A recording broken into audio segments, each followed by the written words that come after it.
Hello everyone, welcome to this session by Gyanam. I am Piyush Sardana, your budding English language teacher. Guys, आपके exam के लिए एक बहुत ही hot topic है. आपने देखा होगा प्रीवियस ईयर में इसके हर एक सेट में, हर एक सेशन में, हर एक शिफ्ट में एंड हर साल ये टॉपिक तो जरूर आता है. That is spot the errors. Errors को पहचाने, एरर्स को ढूंढे, एबीसीडी मार्क करें, एरर्स को इंप्रूव करें, यहां एरर फाइंड करें, इसकी जगह क्या आएगा, sentence improvement.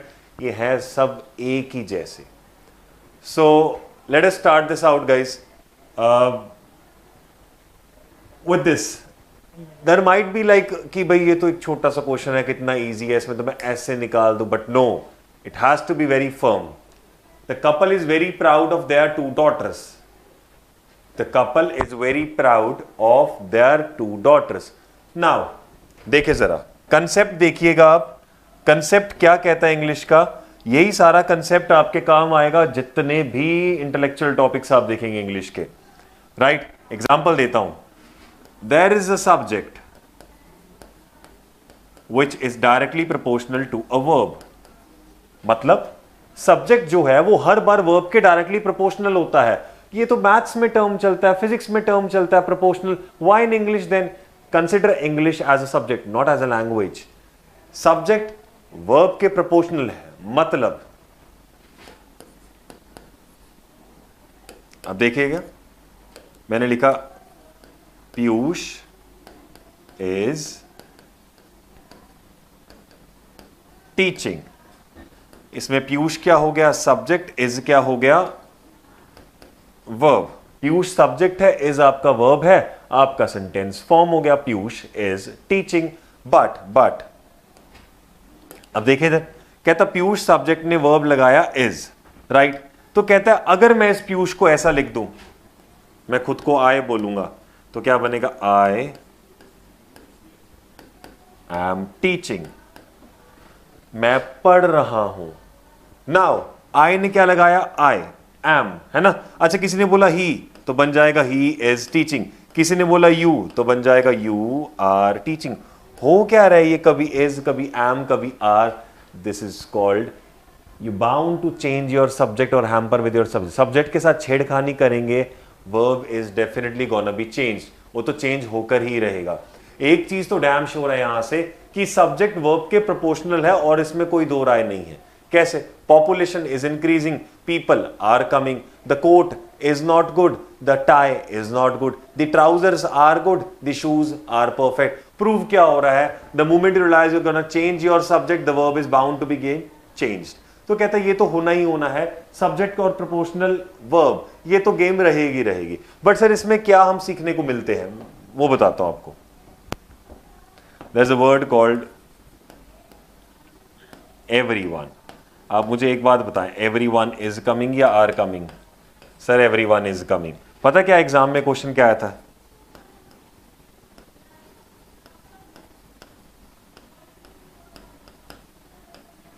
Everyone must do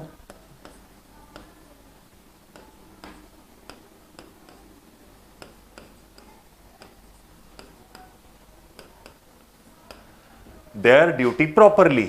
Everyone must do their duty properly.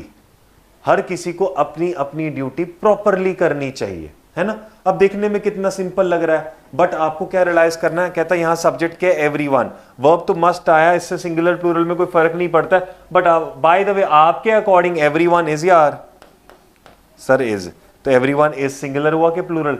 Sir singular हुआ. एवरीवन मस्ट डू, देयर की जगह the answer is his duty properly.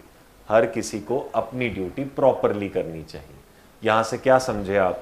यहां से ये समझ आता है sir subject is proportional to verb is proportional to a pronoun followed. यानी सब्जेक्ट ने वर्ब को तो लगा दिया, आगे प्रोनाउन का भी ध्यान देना पड़ेगा, तो बन जाएगा हिज ड्यूटी प्रॉपरली. तो प्रूव क्या हो गया? एवरीवन इज और आगे ऐसे ही the couple is very proud of their 2 daughters. It should be the couple क्या हुआ आपके लिए? सब्जेक्ट. द कपल क्या हुआ आपके लिए? सब्जेक्ट. सब्जेक्ट के बाद क्या आया? Verb which is called is. तो क्या दिक्कत है? सब्जेक्ट ने वर्ब को डिसाइड किया, आपने ही बोला सब्जेक्ट वर्ब के प्रोपोर्शनल है. Yes, subject is proportional to verb is proportional to the pronoun followed. तो एक्चुअली में आगे प्रोनाउन भी तो सेम रहना चाहिए. तो अगर सब्जेक्ट सिंगुलर है, देखिए जरा, अगर आपका सब्जेक्ट सिंगुलर है तो ऑफ कोर्स वर्ब भी क्या होगा, singular, and of course pronoun भी क्या होगा, सिंगुलर. चाहो तो ट्राई करके देख लो. द पेरेंट्स इज या are very proud of his या हर या देयर टू डॉटर्स. यानी पेरेंट्स प्लूरल हुआ, आर प्लूरल हुआ, देयर प्लूरल हुआ. The parents are very proud of their two daughters. यहां the man is very proud of his two daughters. लेकिन the couple, अभी couple क्या लगाता है, इज या आर, सर कपल लगाएगा इज, तो couple singular, is singular, very proud of his लगाए, कपल लड़का है क्या, no, it is used as its. Its एक ऐसा सिंगुलर प्रोनाउन है जो ग्रुप्स के लिए लग जाता है. एक ग्रुप की बात करें, एक जोड़े की बात करें, आप किसी भी ऐसी नॉन लिविंग एंटिटी की बात करें, आप एनिमल की बात करें, वहां इट्स लग जाता है. The answer should be the couple is very proud of its two daughters. Right. So ये एक्सप्लेनेशन है छोटे से सेंटेंस का जो देखने में नो एरर लग रहा था कि कपल अपनी दोनों डॉटर से बहुत प्राउड फील करता है, बट एक्चुअली में एरर था. Right. Moving on further to the second question, what we have in store for us. Let us check it out. We are living in this building since 10 years and are very happy. हम इस building में 10 सालों से रह रहे हैं और बहुत खुश हैं. देखे फिर, says रह रहे हैं, है ना. काम चल रहा है कि रुक गया है, चल रहा है. चल रहा है को क्या बोला जाता है,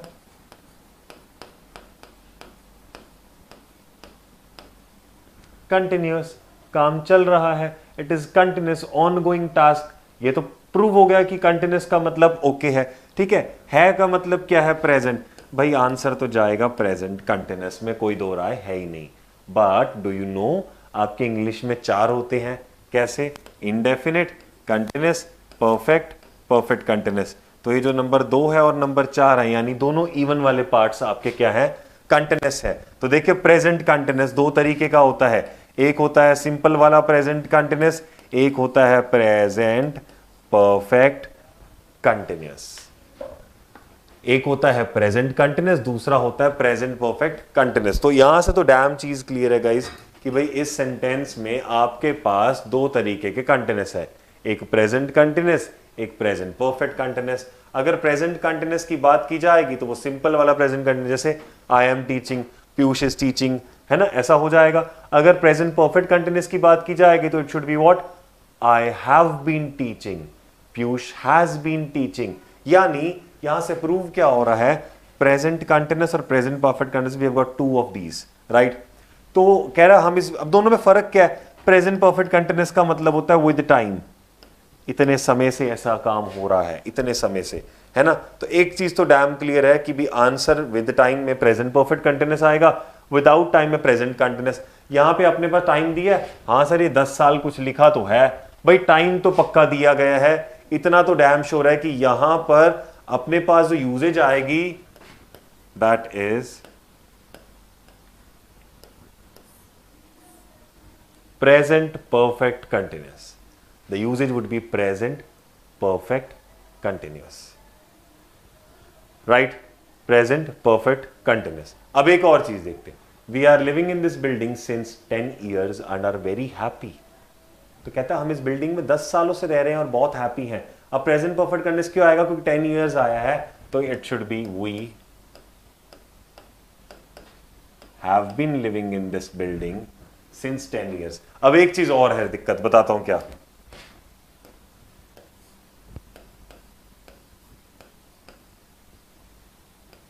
Ten years. What is this?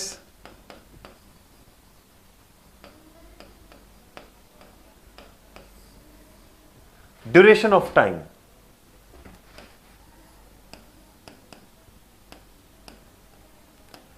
It's called duration of time. ये टाइम का ड्यूरेशन है ना. जब टाइम के ड्यूरेशन की बात की जाएगी तो आंसर क्या आएगा, फॉर. यानी वी आर का बन गया have been living in this building for 10 years. अब आप कहोगे 2 एरर, बिल्कुल आपने देखे होंगे आजकल क्वेश्चंस बहुत आते हैं. ए बी सी या डी, मतलब नो एरर। और ऑप्शंस में भी क्या आ जाएगा आपका आंसर?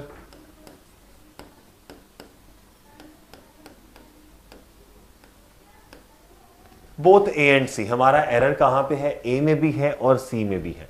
और देखो कितना सिंपल कंसेप्ट हुआ। पहले मैंने हिंदी में प्रूव कराया कि भाई वो रह रहा है बिल्डिंग में, रह रहा है का मतलब कंटिन्यूअस और है का मतलब प्रेजेंट। प्रेजेंट वाले कंटिन्यूअस में जाएगा जो कि दो तरीके का होता है, एक प्रेजेंट कंटिन्यूअस सिंपल वाला, एक प्रेजेंट परफेक्ट कंटिन्यूअस। दोनों में फर्क क्या है? प्रेजेंट कंटिन्यूअस सिंपल होता है, प्रेजेंट परफेक्ट कंटिन्यूअस में आपके पास टाइम का एडिशन होता है। अगर प्रेजेंट परफेक्ट कंटिन्यूअस में टाइम का एडिशन है तो भाई it should be we have been living in this building for क्यों आया? Any duration is bound to take for, right? तो देखो एक और नई चीज देखने को मिली। This room is bigger and superior than that room. ये रूम बड़ा भी है और सुपीरियर भी है उस वाले रूम से। ये देखे जरा,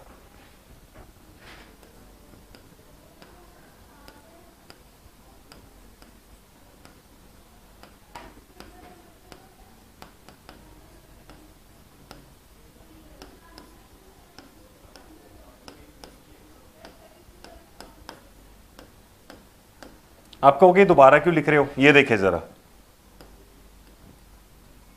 एक बात हो रही है इस रूम की, let us call it subject number 1। एक हो रही है इस रूम की, let us call it subject number 2। ये देखे जरा, टोटल सब्जेक्ट्स कितने आए?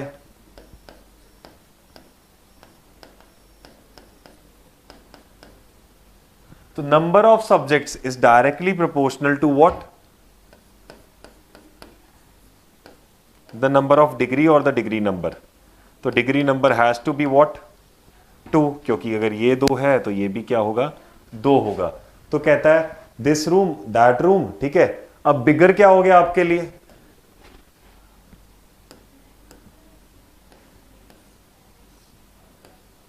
Comparative degree, the degree of comparison. तो कंपैरेटिव डिग्री ने आगे क्या लगा दिया? दैन लगा दिया, है कि नहीं? कंपैरेटिव का काम क्या है? दैन लगाना, ठीक है। अब देखो कितना सही बना, this room is bigger then that room. क्या दिक्कत है? Absolutely correct. But do you know, जब आप यूज करते हैं क्या,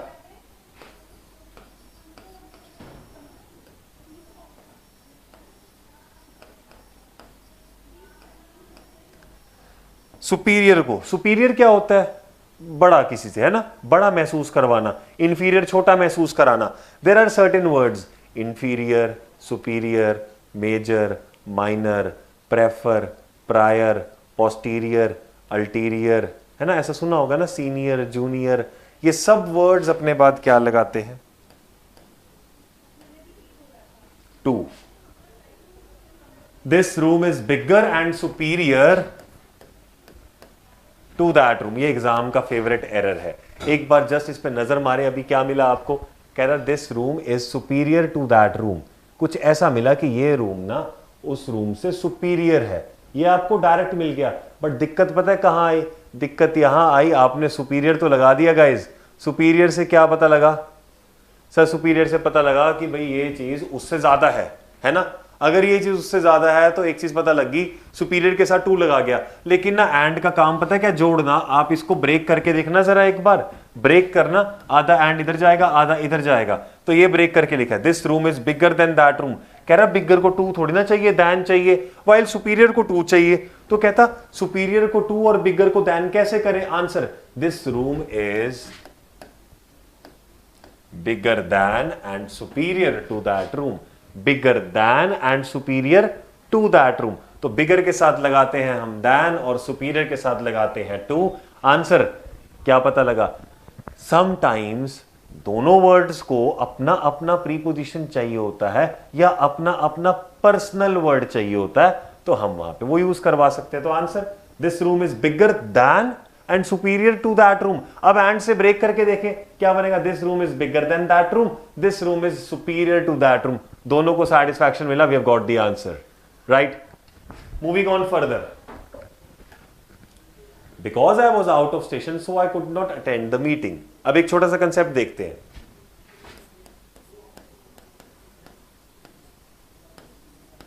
I teach English because I love English. Now we've got a sentence over here. I teach English because I love English. इसकी हिंदी क्या? मैं इंग्लिश पढ़ाता हूं बिकॉज मुझे इंग्लिश पसंद है, क्योंकि मुझे इंग्लिश पसंद है ना. तो इसको एक और तरीके से भी तो लिख सकते हैं, क्योंकि मुझे इंग्लिश पसंद है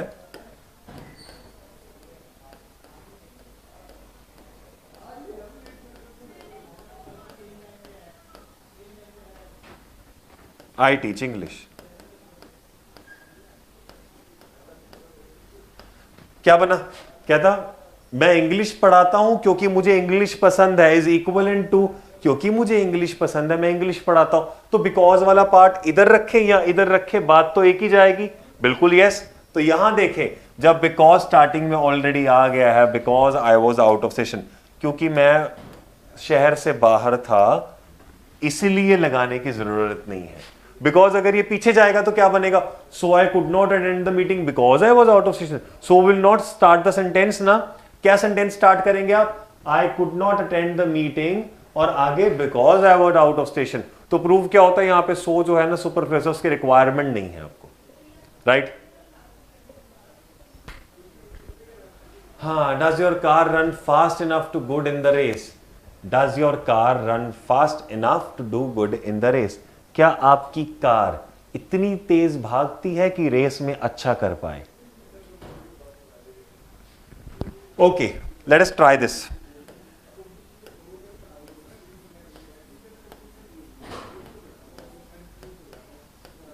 एक सेंटेंस है आई एम स्लो. एक सेंटेंस है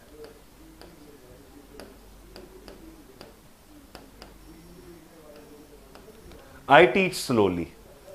एक सेंटेंस है मैं स्लो हूं और दूसरा सेंटेंस है मैं स्लोली पढ़ाता हूं. फर्क क्या है? एक में स्लो और दूसरे में स्लोली क्यों? कह रहा जब आप नाउन या प्रोनाउन की बात करते हैं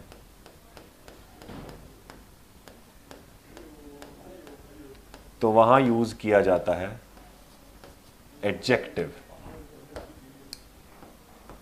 और वहीं अगर आप टीच की बात करें जो कि क्या है? वर्ब. वर्ब की बात करेंगे तो यहां क्या बन जाएगा? ये एडवर्ब.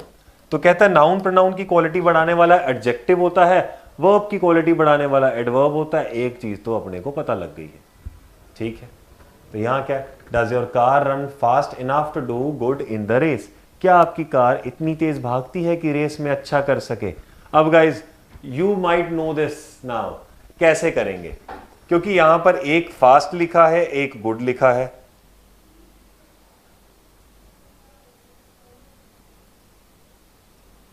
ना. अब यहां से एक में फास्ट लिखा है, एक में गुड लिखा है. देखें जरा. Does your car run fast enough to do good in the race? Check करते हैं. Does your car run fast enough? Fast क्या हो गया?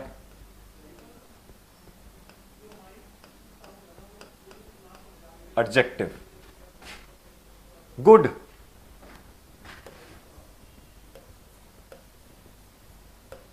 एडजेक्टिव. आपके पास दो एडजेक्टिव आए. Does your car run fast enough to do good in the race? दोनों एडजेक्टिव है. बट आपको पता है अगर इसी का आप ऑपोजिट बनाएंगे, सेज आई एम फास्ट, एक है आई रन फास्ट, तो फास्ट का एडजेक्टिव और एडवर्ब सेम रहता है, यानी यहां पर कोई एरर नहीं है, ये देखने में एडवर्ब ही था. और चाहिए भी एडवर्ब क्योंकि कार में रन की बात हो रही है. कार फास्ट है या नहीं, वो भागती फास्ट है नहीं, इसकी बात की जा रही है. तो भाई एक चीज तो पता लगी, he is talking about this verb run. Right? अब क्या है? अभी भी आपके पास वर्ब रन है तो आगे भी क्या आएगा? एडवर्ब आएगा. तो देखिए बैड का बैडली, स्लो का स्लोली, साइलेंट का साइलेंटली, हैप्पी का हैप्पीली. नॉर्मली एडवर्ब एलवाई लगाकर किया जाता है, लेकिन क्या देखो जैसे बैड का आई ट्रीट यू बैड के बैडली, मैं बैड हूं कि मैं आपको ट्रीट बैडली करता हूं? Sir treat, it becomes I treat you badly. But अगर आप ऐसे बात की जाएगी इस डायरेक्टली इसकी कि आई ट्रीट यू गुड या गुडली, सर गुडली जच नहीं रहा है, लेकिन गुड भी नहीं आएगा, आई ट्रीट यू गुड नहीं, तो जो गुड का एडवर्ब होता है दैट इज कॉल्ड वेल। देखा होगा आपने, अगर आप क्रिकेट मैच या कोई भी स्पोर्ट्स देखते हैं तो वहां पर क्या होता है, जब मैच खत्म हो जाता है they greet each other, one another by saying well played, not good played. तो answer will be what, well played, right. तो देखिए जरा, does your car run fast enough to do well in the race? Yeah, there we go with it. I hope you enjoyed this lecture of mine. This is something that will give you a full dose of errors. It will not include all the errors, of course, because मैंने sentences इतने ही कराए हैं, but yes, it will make your range wider. Range बड़ा हो जाएगा, wide हो जाएगा, it becomes super easy to find errors, right? I hope you enjoyed it. Stay blessed.